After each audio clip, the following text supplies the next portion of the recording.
I've been a Mansion 26 for almost 3 years now. So in this video, I'm gonna talk about the benefits of being a low-level mansion in the game. So let's get right into it. The first benefit is free points in the City Royale event. If you do the City Royale event with a really strong low-level mansion, a lot of weak high-level mansions port right next to you and start attacking you without even checking your power. This way they lose a few marches to you and give you a ton of free points. However, for this to work, you obviously need to be a really strong low-level mansion. If you're a weak mansion, then you're simply gonna get burned. The second one is you can get a ton of 50% ops capacity boost if you have a low-level mansion and a lot of training speed-ups. You can do this by winning the Hell event. The Hell event is the only event in the game where they group players based on their mansion levels. This means if you're a Mansion 26, you're only competing against players that are Mansion 26 to Mansion 30. You're not competing against elite players. This makes it extremely easy for players with a lot of speed ups to win these Hell events because most low-level Mansion players do not have a lot of training speed ups. This is the reason why I have over 550 of these 50% ops capacity boosts in my inventory. However, again, in order to have so many training speedups, you either need to save a ton of them or you need to spend a lot. The third benefit is Death Fight. As a low-level mansion, most high-level mansion players cannot death fight you. This is because to use Death Fight, the mansion level gap cannot be more than 3 mansion levels.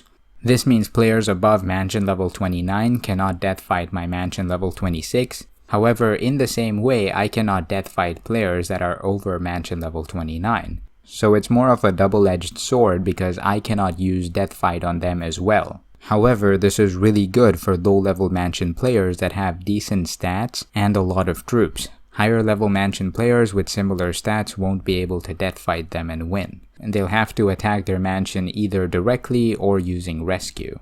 So those were the 3 benefits that I could think of. Now some people might say that keeping your mansion level low also lets you do more investments and research. However, for me, most of my investments are maxed out except for the Renegade investments. Since those investments cost a ton of resources and barely give me any Renegade stats, it would be better for me to invest those resources into upgrading my mansion and getting more powerful troops instead.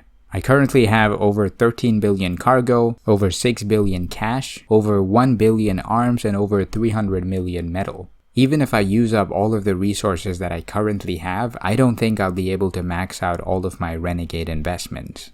Then there are Hitman services and family gold, but when it comes to these investments, the problem obviously isn't resources because as I said, I have a ton of resources. The main problem is Hitman coins and family gold, and the only way to get more Hitman coins and more family gold is to upgrade my mansion. Upgrading to a higher level mansion will let me upgrade my Hitman hotels, which will give me more Hitman coins, and in the same way upgrading my mansion level will help me unlock more powerful troops, which will take me to higher levels in the Slammer. Currently I can only get to level 70 in the Slammer, but if I get higher tier troops I'll be able to get a lot further than that and earn a lot more family gold every single week. So those were the 3 benefits of being a low level mansion. Now if I make a video talking about the disadvantages of staying a low-level mansion, I could probably list 10 to 20 disadvantages easily, which is why I always recommend upgrading your mansion as quickly as possible. Let me know in the comments down below whether you agree or not, or if there's any benefit that I missed. Before I end this video, I'd like to thank all of my patrons for the support. You can find my Patreon link in the description below. Thanks for watching the video guys, and I will see y'all in the next one.